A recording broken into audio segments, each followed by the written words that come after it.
Also, listeners, I'm Nick. This is Pat. Pat has a knowledge of MMA, somewhat casual, as he would say. Casual, very casual. I have somewhat of a knowledge of MMA, so I like talking about it. So this is why we started the podcast. Should put that in the intro. Yeah. Welcome to UFCollins, episode 1. Let's get into it. We're going to be talking all things MMA, mainly UFC, because that's the only MMA going on right now, unless you live locally and they're doing all these other shows that I have no access to follow. But we'll mainly be talking about UFC, all things Conor McGregor, always, all day, every day. All things Khabib Nurmagomedov, because he's a fucking pussy, and everything else in between, from Joe Rogan announcing to John Anik and Dana White's bald-ass head. So let's get into it. Let's talk about the big pay-per-view that happened this weekend, UFC 257 review. Overall, okay card. Wasn't the best card that they put on, but I think every fight ended with a knockout besides one of them. The Jessica Ai and Jojo Calderwood fight was the only one that went to a decision, and that was a pretty good fight for a women's fight. I'm not no judgment, but there's like a tier in women fighting that there's like no second tier. Like like the mid-level guys in UFC, they have like Paul Felder and like Ally Quinta, those guys. But then in the women's, it's always like this big jump from like the Nunez's, and that's the Rouseys and Cyborgs, and then below that, just like nothing. I don't know. Maybe the UFC has to do more scouting, because there's actually a women's fighting league that they invest a lot of money in. And like, there's like weight divisions from like 115 to like 170, which is pretty surprising. I didn't know women fought at 170. They're probably heavy knockouts, I would say. I would assume there. Big girl. Another women's fight that happened was the opening fight of the pay-per-view was Rodrigues versus Amanda Ribas, which was a huge victory for Rodrigues, who KO'd her in the second round, which is pretty funny because it was she thought the ref had stopped it, but didn't, which is weird. I don't know if you saw that, Pat. Yeah, that was weird. Yeah, it looked like he was going in to stop it, and then I guess Ribas was like, he must have asked her if she was like still okay, and she must have answered like right away to where he backed up. That's my assumption. Herb Dean, he's done the best in the game, don't get me wrong, but he's had controversial stoppages like that. I remember the Ben Askren Robbie Lawler fight. I don't know if you remember that. He had him in a bulldog choke, and it looked like Robbie had gone limp and his arm dangled, and then all of a sudden when Herb Dean tapped on Ben Askren to let go of the choke, that's when Robbie Lawler came through again. So it's kind of like, is that the right stoppage? I agree it was the right stoppage because it looked like he was passed out, but some say he wasn't, and he was just like, because he even says he was planning on picking him up and slamming him, and he just went numb just to rest. But I don't know how much that could be true, because that's also a guy saying like, hey, I can still go. The fighters are ignorant like that they think they can keep going. This is a huge win for Rodrigues, though, because Amanda Ribas was on a tear. She beat Paige Van Zandt back in July in the first pay-per-view card at Fight Island, and just her stock just skyrocketed. So this loss isn't terrible for her, but I think it'll put her back in competition, a step back in competition, but she'll be back, I think. She'll definitely be a champion one day. Rodrigues, on the other hand, I've seen her fight a handful of times. She's good. She has KO power, but I don't know if she can. I've never seen her like a 5-round fight to where she can stand with like the Joanna Jędrzejczyk and the Rose Namajunas of the world. And the co-main event was Dan Hooker and Michael Chandler, which was, I think Michael Chandler shocked the world, in my opinion. I don't know about you, Pat. I know nothing about. I didn't even know who Chandler was, to be honest. I saw Dan Hooker and I was like, he's got this in the bag. And then Chandler just teed him up. Dude, Dan Hooker fought at heavyweight when he weighed 182 pounds at one point. It was like because he's from New Zealand, and his teammate was fighting at heavyweight. He dropped out, and his coaches were kind of upset, and so was he. So he fought for the guy at heavyweight, and the money he got paid, he gave it to the guy that got hurt, his teammate that got hurt in that fight. So I have respect for Dan Hooker, and he's been a true warrior. He's one of the best. I think he is one of the best striking in the UFC, and he's been around for a while that nobody really knows about.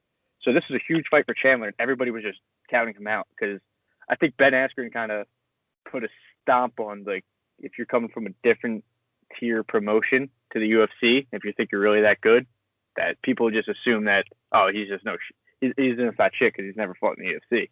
But Chandler fucking smoked him, dude. That was insane. So for Chandler was unranked, right? Yeah, unranked. So what do you think his ranking is going to be? Considering Hooker was 6 and Conor was 4, I could see him being 4 or 5, to be honest with you. Some people will probably disagree with that, saying that he should take Hooker's spot and take 6, but I think with the McGregor loss, it puts everybody back one and him up. I don't know. It's hard to say because your first fight, what do you put him at? I would say 4 or 5. But what did you think of the fight? That one? Yeah. Dude, so for the night, the main events, I was like 0 for 4 on my predictions. I thought I was like, I was like, I can't win tonight. I'm a casual, I don't really know, but that one, I was impressed with Chandler though. He took it to him.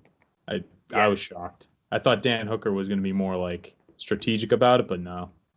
It looked like Hooker went in there with a game plan, and then when the fight started and he didn't realize the pace that Chandler was putting on him, he kind of just the game plan kind of went out the window for Hooker from what I saw. His body language, he kept running around. Like, you saw Chandler's frustration too. He put his hands up. He's like, "Really?" I was like, "Yo." And I watched Chandler a few times. He fought Eddie Alvarez back in 2010, and when Bellator first started, and it's one of the greatest fights of all time. I suggest watching that. Yeah, 3 times. It's bloody and it's like a great fight, gritty fight, and that's when I first started watching him. And then I see him a few times on Bellator a few years ago where he got knocked out just a similar way as Hooker did, which is surprising, but he said that it was from an injury. He got knocked out in sparring. But, that was a great win for him. I jumped up. I was like, holy shit, dude, that was great. And then the backflip. Yeah. Savage. That was savage, yeah. And then his call-out was like a Ric Flair from, like, 1992. It was like his same thing, just different names. Oh, yeah. No, the thing, so I don't know.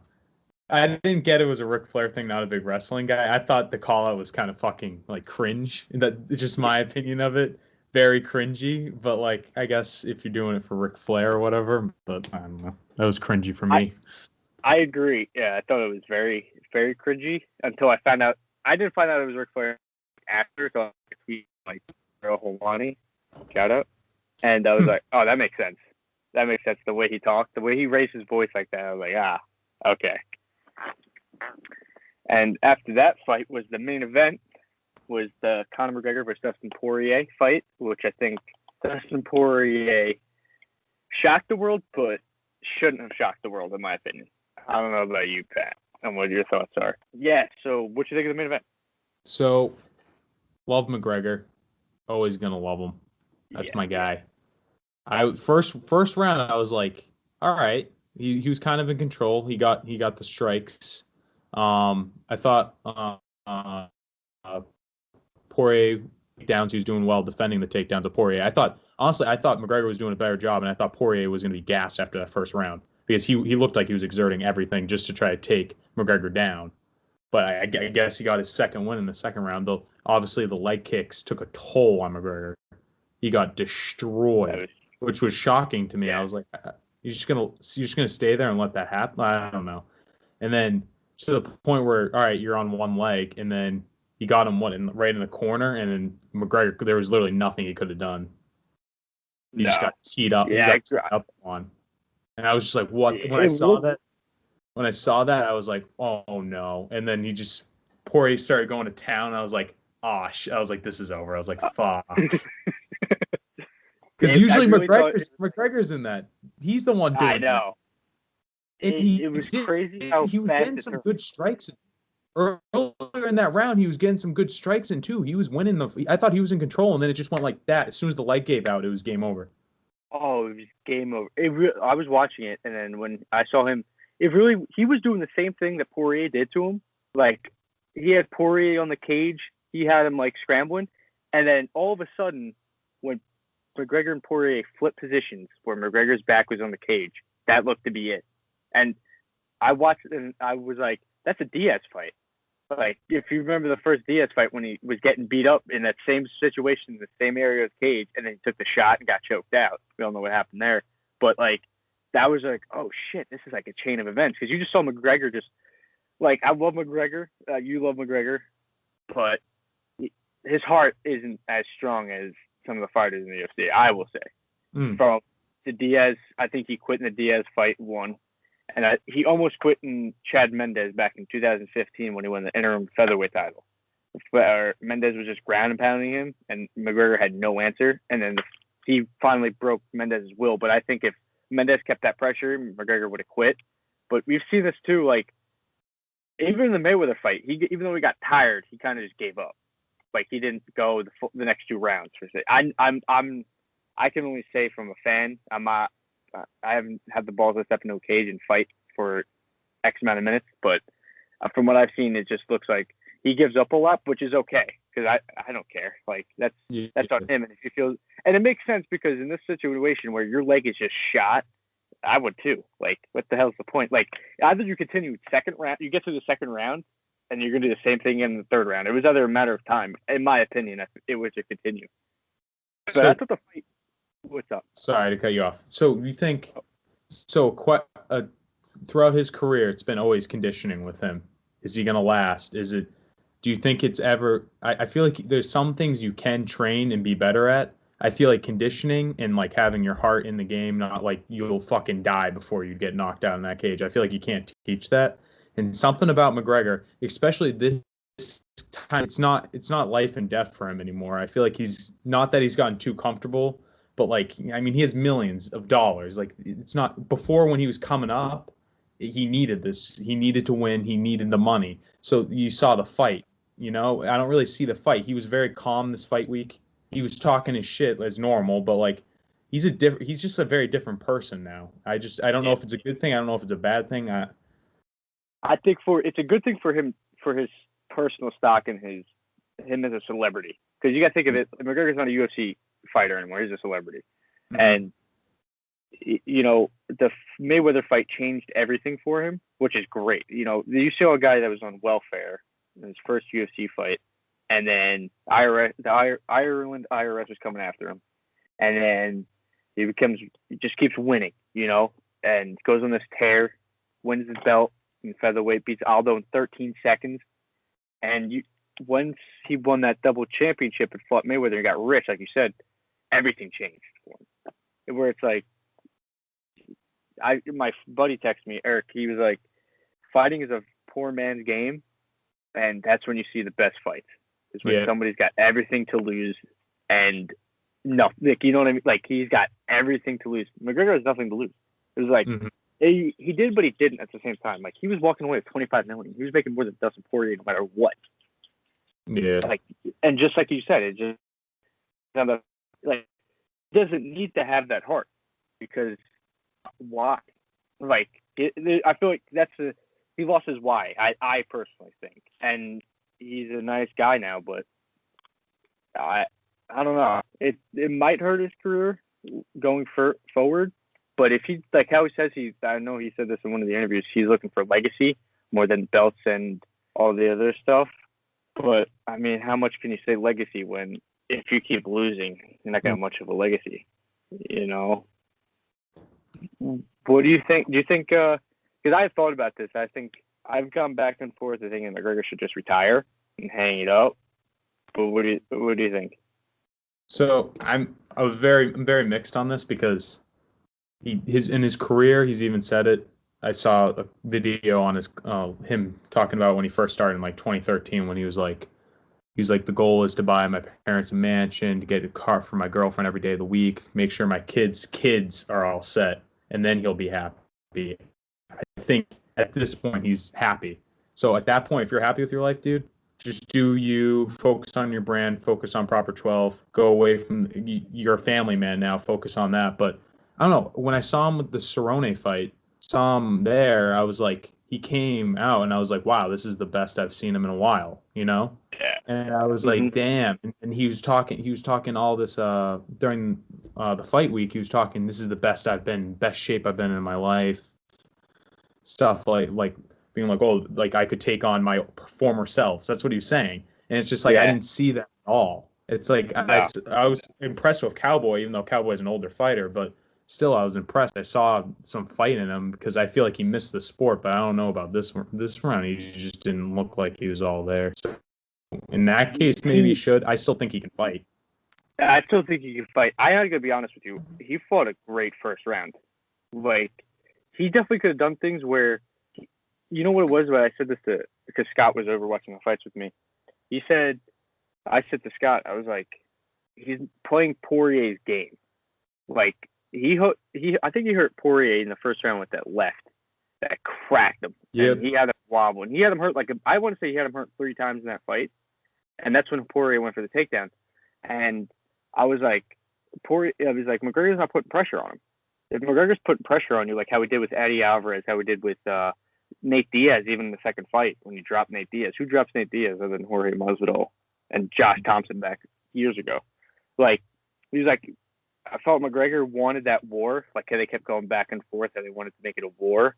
Mm-hmm. And I've noticed something in McGregor's fighting. After the boxing fight, his stance changed. It got wider. Mm-hmm. And when you have a wider stance, you're easier prone to leg kicks. Now, you could check as many leg kicks as you want, but you're still going to get kicked in the leg. And that's what happened. His leg just and it was the leg kick that really knocked him out. It wasn't really the punch, because if you look, the punch didn't look hard. No, Like the leg, he was just like, fuck my leg. And you see that happen. I don't know if Sugar Sean O'Malley, that thing happened to him. He's more of a bitch than McGregor, I will say that. Yeah. Yeah, talk about no heart. Yeah. But I don't know. It's going to be interesting to see what McGregor said. I saw an interview today with his coach, John Kavanaugh. He said that they want the Poirier rematch in May for the belt. Which, I don't know what you think, but if I'm the UFC, I know Dustin Poirier would want that fight. Oh, yeah. Again. And money, too. He said, yeah, because he said he only wants McGregor and Diaz as his next fight. And that's a perfect segue to go into Poirier, Dustin Poirier's next move. If he says he wants McGregor and Diaz next, I mean, he's just looking for money. I mean, God bless him. That's what you got to do. Mm-hmm. Like, I think he's the uncrowned champion. Khabib gone and stuff like that. But I don't know. What do you think? See, my thing is, I'm a McGregor fan, so if I think they fight again, I'm thinking McGregor takes it. He's proved it. McGregor doesn't lose twice to the same guy. He just doesn't. Mm-hmm. And I think maybe this fight will motivate him to get back into it, because he was even saying in the interviews, he was like, you can't have 1 foot in the octagon and 1 foot out. He's like, you got to be all in or out. So Diaz isn't fun forever, right? Diaz fought? Yeah. Diaz fought November of 2019. So against Masvidal for the BMF belt. Oh, yeah. Okay. So that was the year, and maybe he says he fights in the spring, 1.5 years. Yeah. That'd be interesting. That'd be a cool fight, though. Him and Poirier. Yeah. They were scheduled to fight that year before on UFC 230 with I think it was Derek Lewis and Daniel Cormier for the heavyweight title of that card. They were supposed to fight, but then Poirier got hurt with the hip. And Diaz always kept calling out Poirier.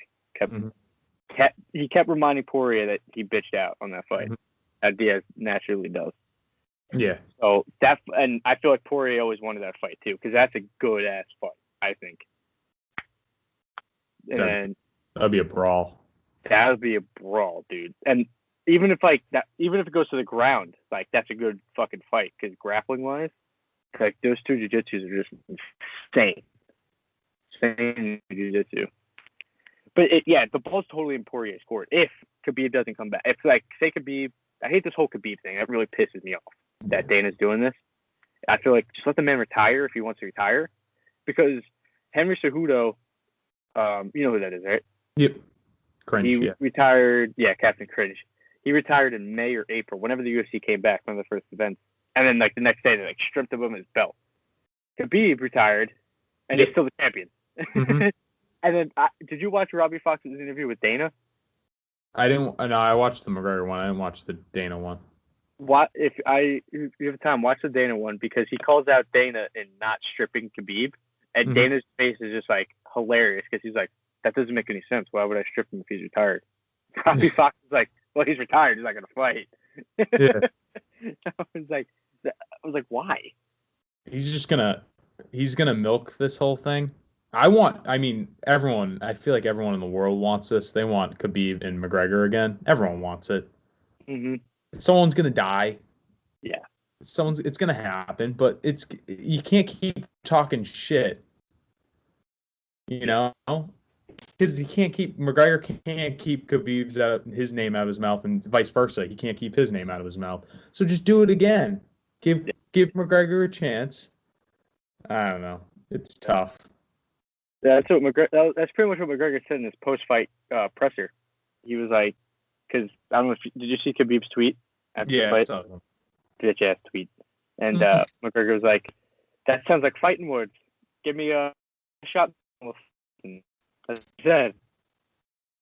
Dude, I don't get what's like, you beat him. I don't get why you need to comment on who he's training with and who he's he's in camp with. Yeah, I didn't get that at all. Like I was like, literally, dude, like no one cares. And he has like it would be one thing if he didn't have Kavanaugh in his corner still, but that's the man he started day one with. So it's not like he's just dumping these guys. He's brought them up with him. I don't know. You know, it was the same coaching staff, and he just added his original boxing coach. That was it. Like literally, that's just it was. So, he still trained with. The only person he didn't train with was Dylan Danis. That was it. Yeah. And then wasn't he like he was sparring, but like boxing sparring with that just random kid, right? That random boxer who got like knocked out or whatever in his first boxing match. But I didn't get what Khabib was even trying to go at him for. I honestly have a burning passion, like hatred for Khabib Nurmagomedov. I don't know, just something about him pisses me off. The bitch move that he just pulls, like, I don't know. Do I think he should have got off that bus and fucked on McGregor right there in the parking garage? Absolutely. That would have been fucking awesome. Beta move. He didn't get off. He's beta move. He didn't get off the bus. He didn't fight. He hid behind a girl. Yeah. Did you know that? No, I didn't know that. Did you ever see the video of Khabib playing basketball? Oh my god. It's so funny. Oh my god, it's so athletic. It just looks so wrong. Looks so wrong. It's so bad. His form is just awful. But he's just hoping. Yeah, I gotta watch that again. That's actually pretty funny. I totally forgot about that. Just him Khabib playing basketball. Just him running with the ball, and it's just so funny. It looks like a little toddler playing basketball. It was like all of his boys were playing, right? That video, and they all just like they travel. They're all traveling. Yeah, all the chin strap boys. Yeah. They all look the same, like with the same They beard. really do. Dude, it's insane. And it's always, you even notice it's the same length too. Like one's not longer. It might be a part of their religion now that I'm thinking about it. I can see that. So. If it is, apologies. Do not mean to offend. Don't cancel this podcast. I don't know if it's going to go anywhere either way, but just don't cancel it. Don't cancel it. We're just two young dumb kids.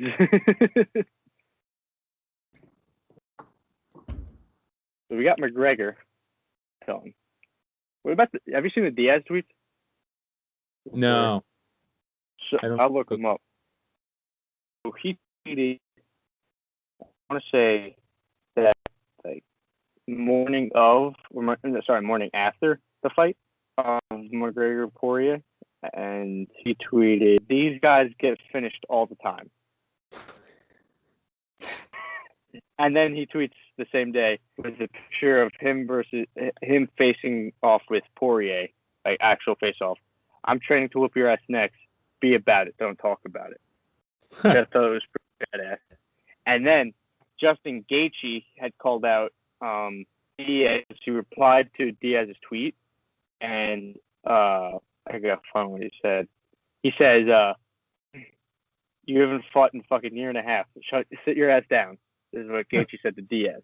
Oh yeah. Diaz then responds, "You and Dustin Poirier just got choked out in your face the other day by a guy that ran off and didn't want none, especially with me. How are you gonna fight for a title? I've been here 14 years and no one can do me like that ever in life. LOL, lightweight division." He's a savage. I love Nate Diaz. He's a fucking savage, dude. He's just the perfect person because he's just so stupid, and you could great. It's just talking to him is like you try to talk to a brick wall, and it's like but like he's just a savage. Have you seen the irony thing? When No. the reporter's like, "There's some irony in you getting," like, as it was after the Masvidal stoppage, and he was like, "There's some irony in this," and he was like, "Exactly," and then he looks over to somebody else and goes, "What's that mean?" Just going back to him and McGregor trash talking and like the fight, like press conferences and stuff, he was just out of his range with trash talk. It was bad. Oh, dude.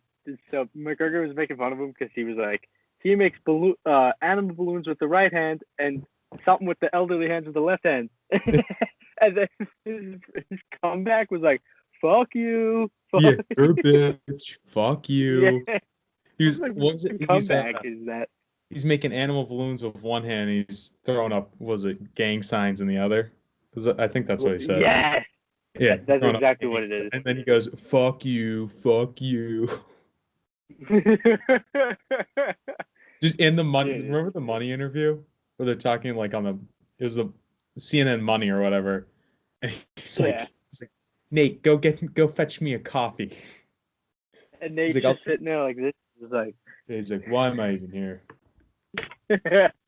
He's like, Nate can't even count to 10. And then the lady is just so awkwardly laughing. Yeah. She doesn't know what to do. She's supposed to be the mediator, and she was just laughing at what McGregor was saying.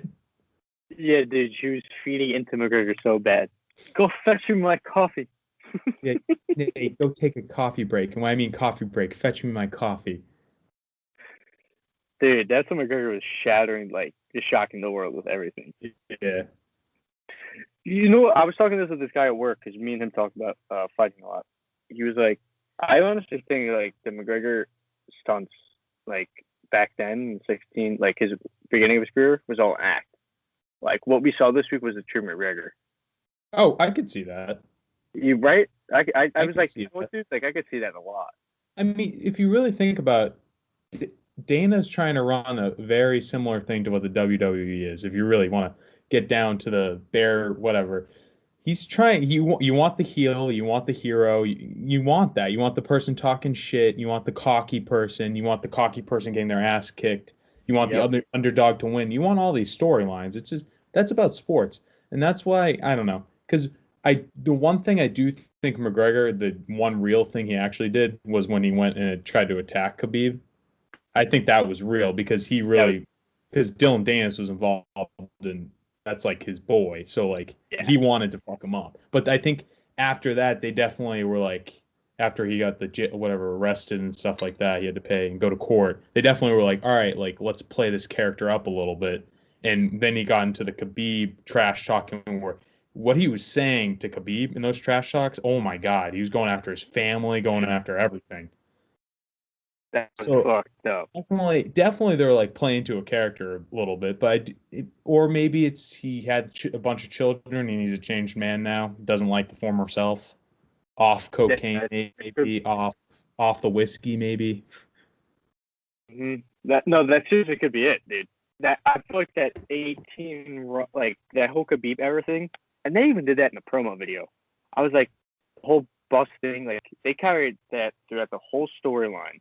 And that's really what led up to Khabib acting the way he did after the fight, was that he was just so pissed off at everybody and everything. Where it was just like, I honestly didn't blame Khabib for jumping in the ring. I didn't respect it, but like I was like, all right, I get it because when you see that constantly and shit, and because they were showing stuff that what McGregor was saying about his family and that Khabib's so religious. I was like, you're right. It's WWE, just the actual fighting. That's really the difference between the WWE and UFC, which Dana doesn't admit, but it's so true. Like, you see it with any other fight. Like, they advertise it as so-and-so has to win this to get to here, but a caveat to it. And here's a storyline and how they know each other and back and forth. Like, and that's, you said, it's everything with sports. Like, you see it right now with Tom Brady and the Bucks and the Kansas City Chiefs. You know what I mean? Like, there's storyline and everything. You know, it's going to be a storyline in basketball with probably the Nets and Celtics Eastern Conference Finals is my prediction. It's just, you know, you can't sit there like Dana White. You can't sit there and go on this whole, he's preaching that what Conor McGregor was disgraceful to the sport when he attacked Khabib and stuff like that. Like, people got hurt. It was disgraceful. And then go and use it in the hype video. Use everything in the hype video for the fight, and it's just like, all right, so it wasn't that disgraceful, disrespectful to the sport that you're using it to promote it, you know? Exactly. Yeah, that's when he's like, because him saying it's disrespectful to the sport is keeping good graces with his upper management and this, I guess his public traded company with WME. He's eating that popcorn. He's like, yep, let's do it. Yeah, exactly. And he's even said that even with the retirement thing, like, he's even said if, like, a fighter thinks he's outside the door, like, 1 foot in, 1 foot out, he said, I hope he retires. And now, back-to-back years, he's done it with Daniel Cormier. He forced Daniel Cormier to fight the third time against Stipe. And then he's trying to push Khabib. I don't think Khabib's going to budge, but I'm like, you can't go back on your word like that. Because, like, I honestly respected one thing he said was when he said that. And then I was like, oh, you're a hypocrite. Like, trying to push Daniel Cormier to fight again. And it was the best Daniel Cormier. And it was all money. Because you know Daniel Cormier and Stipe does good numbers for you. And you know Khabib versus McGregor does great numbers. I don't know if there was a clip going around all over the internet when Khabib, him and Dana watched a fight in Abu Dhabi this past week. And Dana looked over to Khabib and was like, this is trending more than Khabib and McGregor. He was like, now just imagine if Khabib and McGregor 2 does what can McGregor and Khabib 2 can do. And he was just like, I don't care. He literally said to Dana's face. He's like, I don't care. Fuck, what was I going to say? Shit. Fuck. Get it back to me. Oh my God, I'm losing it. I'm fucking, age is getting to me already, man. 22. I know. I feel it in my head. Wait, shit. No, I actually wanted to talk. Fuck, this is annoying now. This is the second time I've done this. Second time tonight, dude. Yeah, fuck. Something to do with Dana. Fuck.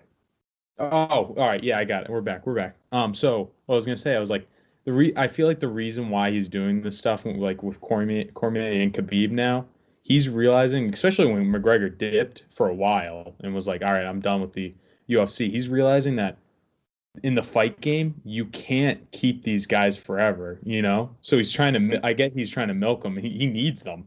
If you really think about it, that division right now is like solid, very solid. There's a lot of, but like, look at some of the other divisions, they're not the same.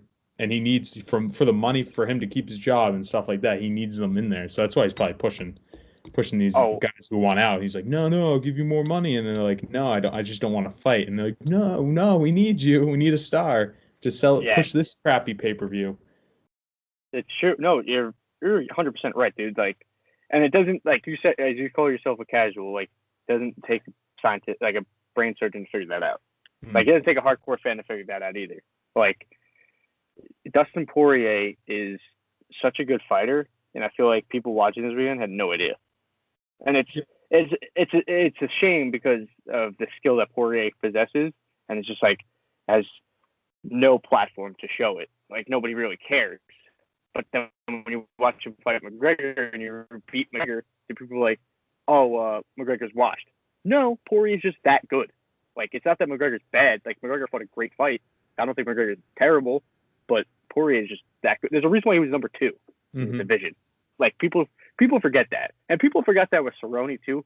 I also, like, that fight should have happened 5 years ago, but it was terrible. Cerrone is just, he's washed now. But, like, if Cerrone were to beat McGregor, that would have been the same case. Like, in my opinion. I don't know, dude. It's a fucking scary. It's the hurt business, as the documentary. No, you're not gonna have someone fucking get their shit kicked in for so long and be like, I mean, a fighter's span's probably gonna be like average 4 to 5 years before they lose their will. If you get the millions, I'm gonna be like, yeah, either I already have the money I have, or get punched in the face to get more money. I'd rather just keep the money I have right now and my brain cells. Mm-hmm. You know? That's what you like, and that's honestly what you see in boxing. That's the problem in boxing. Like, these boxers get paid like straight up good money, and they could be bad. Like, they get paid like a couple $1 million, but like you see them blowing it, and that's why they continue to fight. And so you see nobody begging them to fight because they blow all their money. Whereas UFC fighters like, shit, mate, like you make $3,000 when you first debut in the UFC, and you get like 10 to win. It's fucked up. You see, there's a pay scale out there, like every pay-per-view, and like what every fighter gets. It's like, I think Ben Askren only got $3,000 UFC pay, his first fight. Like, dude, that's so bad. And then the amount, and he was doing such a good job promoting that fight too. Right? Yeah. Like, I'm sure he got like pay-per-view buys and like. Oh, definitely, but still. Yeah, but for the base pay like standard, that's terrible. Mm-hmm. And that's why, like, you see like a poor man's game. Like, fighting is a poor man's sport. Yeah, I would say. You know. Crazy, dude. One thing I do want to talk about, the state of the UFC as a whole. As like, I think the UFC from 2020, when it came back from the like pandemic, I think put the sport at a totally different platform. I don't know if you can agree with that. Like, I think put their ABC card last Saturday was, I think, one of the best cards I think I've seen in like a couple years, to be honest with you. And I thought that was great attraction for the sport, because I think them coming back in the way they did it and being the only sport put so many eyes back onto it. No, yeah, I agree. Especially because like I was like, they're the only sport going on, so it was their time to be like, all right, we're the ones. Like, there's literally nothing else to do. Like, people who love sports, what are they going to do? And it's like, all right, let's watch UFC. And then that's what baseball failed to do. Baseball, that was their time to shine, and they just flopped because everyone was opting out. Everyone was bitching about the pay and stuff like that. But UFC was just like, nah, we're going to fight. We're going to, can't fight. We'll get a fight island. How about that?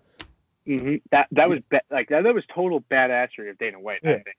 Oh, you want to fight in the U.S.? All right, we'll go to fucking Abu Dhabi, whatever. That was insane. Like, I did, like, to even think of that was insane. The documentary on that, it's on YouTube. He was like he was in his office. They shut down, and he called his lawyer. He was like, "Find me an island. I want to fight there." I was like, Jesus Christ, dude! Like, to think of that is insane. Yeah. But it's also like, he even said, like, if he goes, fighters don't want to fight, we're not forcing fighters to fight, but we have 600 different guys on the roster that will easily fight.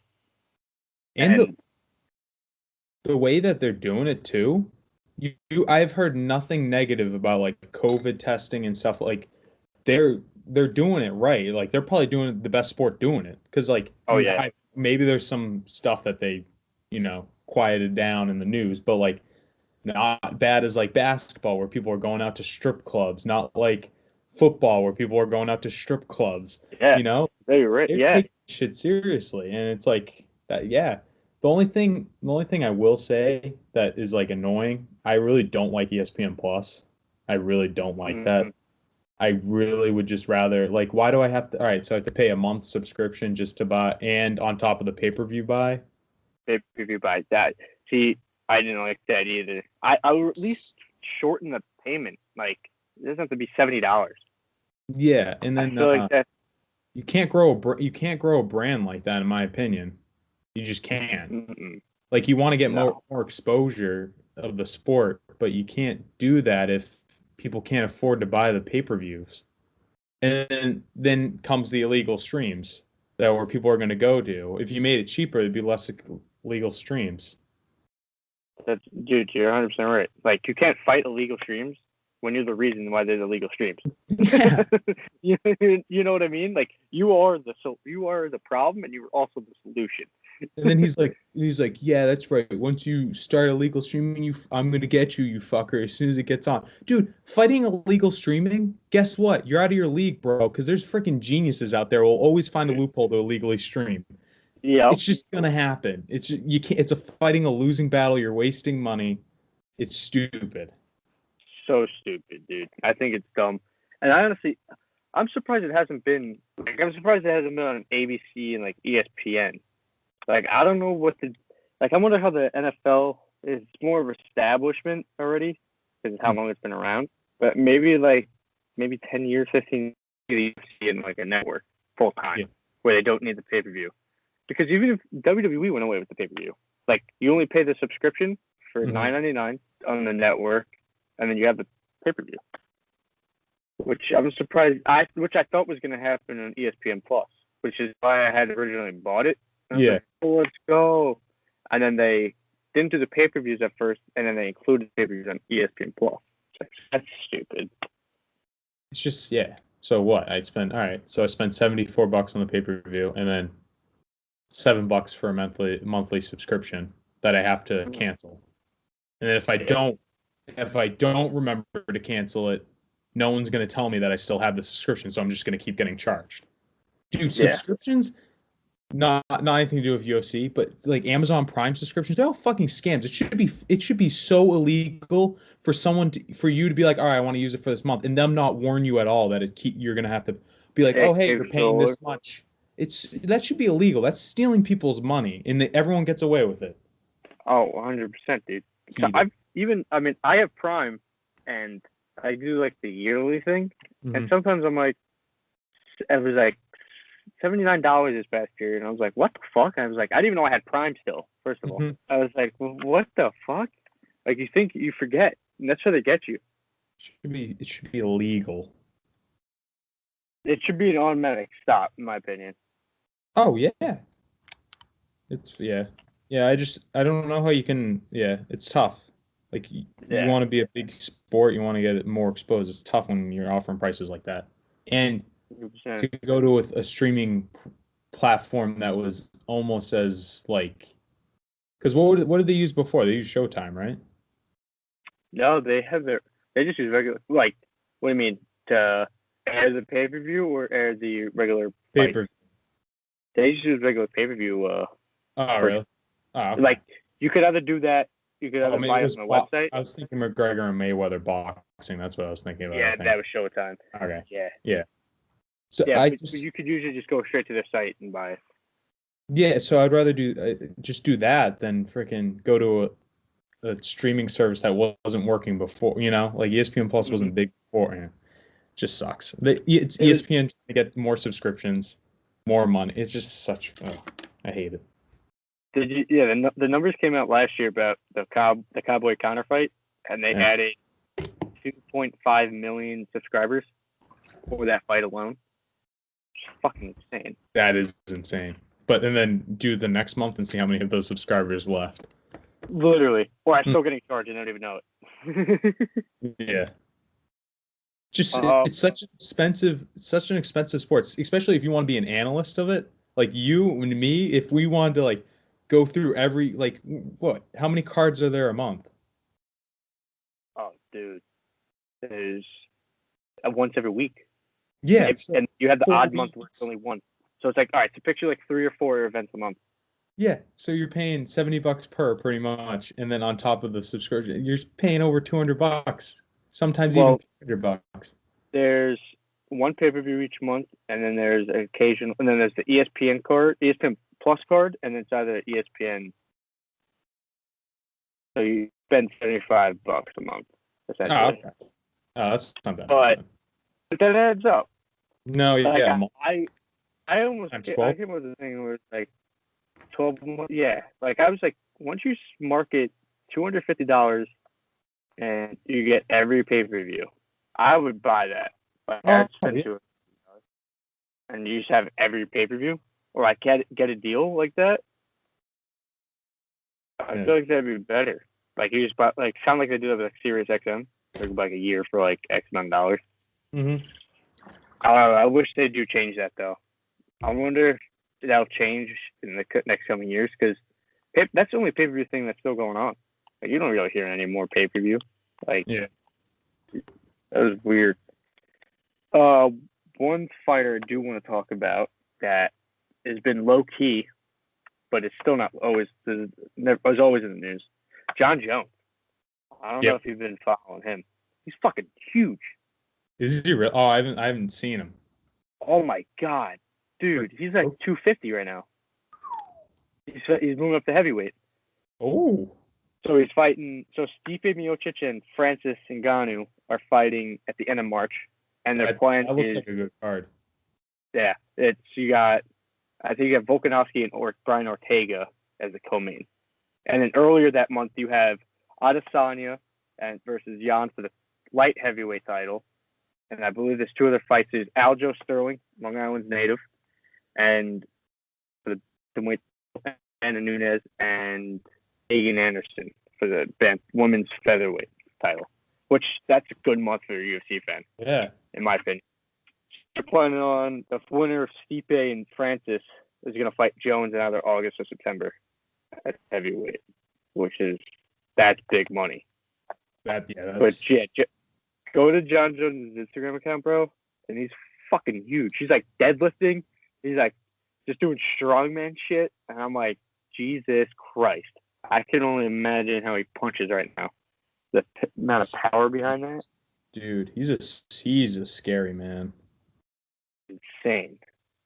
He was like, does he even have an Instagram? Who, Jon Jones? I think it's Bones Jones or something like that. Oh yeah, it's Johnny Bones. Oh fuck yeah, dude, this man's yoked. Dude. Yo, dude. Dude. Oh. Yeah, he's fucking huge, dude. Yeah. Last time I saw him, he was freaking kind of scrawny, bro. Dude, he barely made like 205. That's what people forget. Fucking. It's in like full camo, full like. Yeah, fake. You got like a head gear on. Jesus Christ. Yeah. I don't think he's like striking any pads. He's just lifting weights. Well, I wonder if he's like bulking to 250 and then cutting down to like a lean weight to like 230. I can't remember. I don't know what his game plan would be because I feel like if you bulk up that much, you're gonna be slow. Like those muscles. Hanging out with too much. What's that? Hanging out with Arthur Jones too much. Yeah. Looks just like him. Even Chandler, bro. Fucking Chandler Jones right there. Yeah, Jon Jones, I think probably wins the heavyweight title. Oh yeah. He fights. I don't know though. If he fights Stipe, depends what type of fight Stipe fights in March with Francis.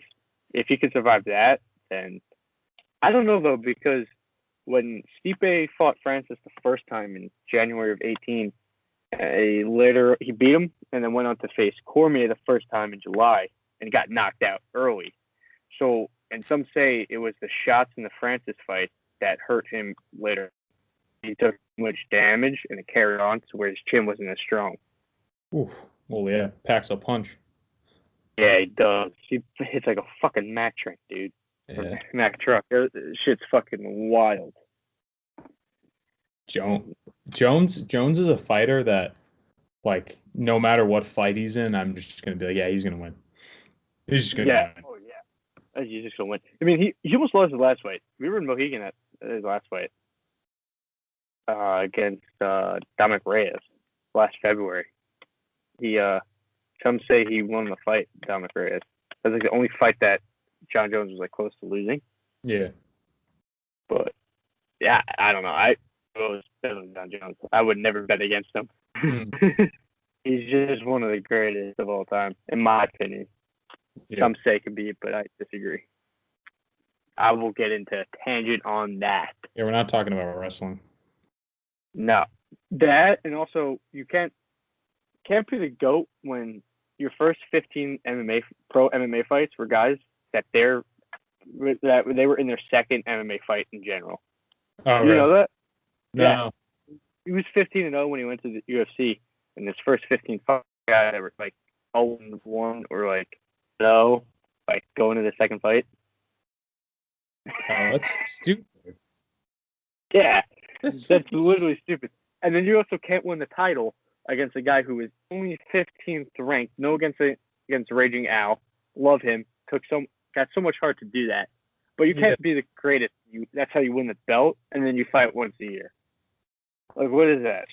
And Al gave him a run for his money too. Dude, that was like his only competition since like fucking Connor in the 4th round. Mm-hmm. 3rd round, sorry, whatever round Connor beat him in. But like he couldn't take him Al down. Yeah. That's good. I remember watching that. That was a good fight. Up at Jay Hill. Yep. That's pretty much it. Huh? Celtics on? Celtics on? Yeah, smoking the Bulls. Let's go. What are your thoughts on trying to think here. McGregor boxing again with Pacquiao. So what I saw today, Pacquiao's fighting Garcia, right? They're supposed to be in the talks right now, is the rumor. That guy, dude, remember when I remember I tagged you in something when he was like not that big, and now he's fucking huge. Yeah, dude, you put him on the map for me at least. Like, Yeah. you right, to him, and I was like, holy shit, because he was one of those like, I think it was a video where he was just speed bagging or like just hitting really fast. Mm-hmm. In that video, he's like something like he's like it was like a hype video, but he's like yeah, I might not be from Mexico, but I got that Mexican blood in me, and then he was speaking Spanish or something. Yeah, that video, yeah, that was great. Yeah, that man packs the punch. But I don't know. I want to see McGregor, like, just if you're gonna be a UFC fighter, be a UFC fighter. If you're gonna be a boxer, just go all in boxing. Just pick one and go with it. Yeah, I agree. I feel like a boxing strategy. I think like I get the Floyd fight. That was a good fight. That's what like everybody wanted to see. But I feel like Pacquiao's gonna beat you. Like, you're not that. Like, he's a good boxer, but like the thing with Floyd is he fights to your weakness. He doesn't attack. Yeah. Whereas Pacquiao attacks. Pacquiao like, just Mayweather. Yeah, he'll swing. Mayweather will just sit back, read what you're doing. He'll try not to get hit and figure out what you're doing, and then boom, just pieces you up. Technically sound fighter. That's why he's one of the greatest boxers. Did you ever see the on Mike Tyson's podcast when he was talking about McGregor and Mayweather? Did you ever see that clip? I'm going to talk about it, but you probably will. Yeah. You heard it. But he was like, well, I'm not going to do an impression of his voice, but he's basically like what he was saying. He's like, because the other guy in the podcast was like, oh, McGregor, that was kind of a joke. And he's like, no, you don't understand. He's like, he went 10 rounds with one of the best boxers of all time. He's like, you don't understand that. He's like, that's not easy. He's like, that's not just for show. He's like, he went 10 rounds with, he's like, he just picked up boxing pretty much and went in there and went 10 rounds with one of the best. He's like, it's not that easy.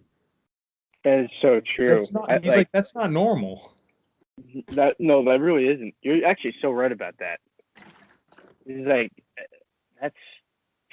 heavier gloves, different technique and rules, and you go 10 rounds. That's so true. I didn't even think of that. He's like, that's not easy. Well, no, that Tyson really is. That's not easy. That ain't easy. Spinal. Mike, did you watch that fight, Mike Tyson and Roy Jones? No. Oh my god, dude, that was fucking hilarious. I thought I won't lie, Mike Tyson was fucking scary. Yeah. I thought he was gonna kill him. The way he was punching. Wasn't he just high? He was like, yeah. He's just like, yeah, I smoked before. He smoked before. He smoked like a big fat. He packed a bowl or something. He said. That's awesome. The best was like the interviewer was like, Roy Jones, like everybody was worried that you were gonna get hurt, and then Mike Tyson still on mic was like, "What about me? I haven't fought in like 14 years."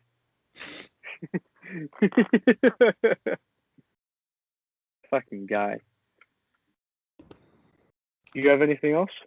No, not really. Pretty much all I got. This McGregor highlight was like the big thing this weekend. Let me see what we got. Fight this coming weekend. This is the 30th of January. Yeah.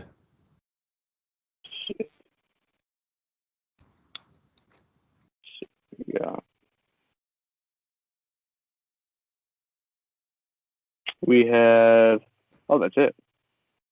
Just for the month. Fights come back the 6th, the day before the Super Bowl. So it's Overeem versus Volkov. Heavyweight. So yeah, that's a pod, baby. I think. Yeah, I think that's a pod. I think that's good. We'll get better.